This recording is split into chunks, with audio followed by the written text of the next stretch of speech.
Bir ona aytayapti. Men bir kuni erimni bir gapidan xafa bo'ldim. Keyin so'yindim dedi. Erim menga qarab turib aytdi.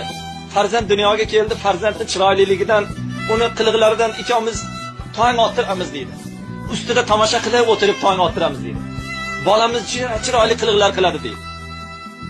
Keyin sekin-sekin bolamizni tili chiqdi dedi. Sekin-sekin oyog'i chiqdi dedi. Bolamiz yuradigan bo'lib qoldi dedi. Keyin bir kuni bolam ahli yetmasdan meni so'kib yordi dedi. Hali ayol aytayapti. O'sha paytda erim haligi bolamni, "O'y, onangni xafa qiladigan bo'lsang, seni bola qilmayman" dedi deydi.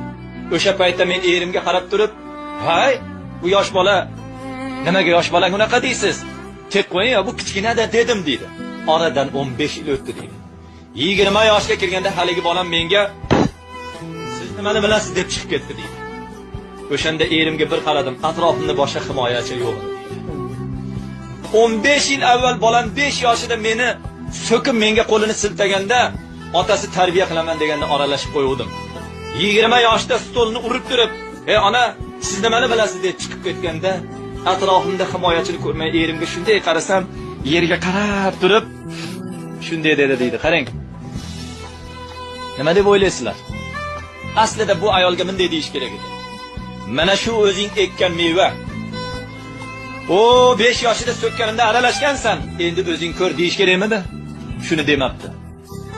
Hali ayol aytadi, erimga qarab tursam, qo'limni ushab turib, onasi bizni oramizni bo'lgan, ya'ni er xotin birga yotadi-yu, bola kelganda ora ayriladi. Bizni oramizni bo'lgan. Seni mendan uzoqlashtirgan. Ya'ni kechasi bola bilan ovora bo'ladi, bolani ovqatda kiri bilan uzoqlashadi-yu. Qarang, gapni qarang. Ey xotin, bizni oramizni bo'lgan, oramizni uzoqlashtirgan, sen bilan meni xafa qilgan. Ertaga uylanib xotinni qo'yniga kirib ketadigan, farzandlik bo'lsa bolam deb sen bilan meni qaramay qo'yadigan odam uchun kuyasan. Senga menga sen keraksan, o'zingni ehtiyot qil dedi. Aytish kerak edi, o'zingni qilig'ing deyish kerak edi. Ammo deyapti haligi ayol aytayapti. Qarang, adabiyotda yozyapti. Elim menga tasalli berib, bu yog'iga sen men senga kerakman. Bir-birimizga suyanib o'tamiz. Xafa bo'lma dedi deydi. Shuni yetdimki, farzanddan ham ko'ra ko'proq erim menga himoyachi ekan, erimga suyanaman ekan.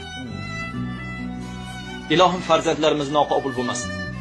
Ilohim umid bilan tarbiya qilib o'stirgan qiz farzandlarimiz munosib joylarga turmushga chiqsin. Turmushda xorlanmasin. Turmushda aziz bo'lsin. O'sha xonadonlarda bizlarga rahmat olib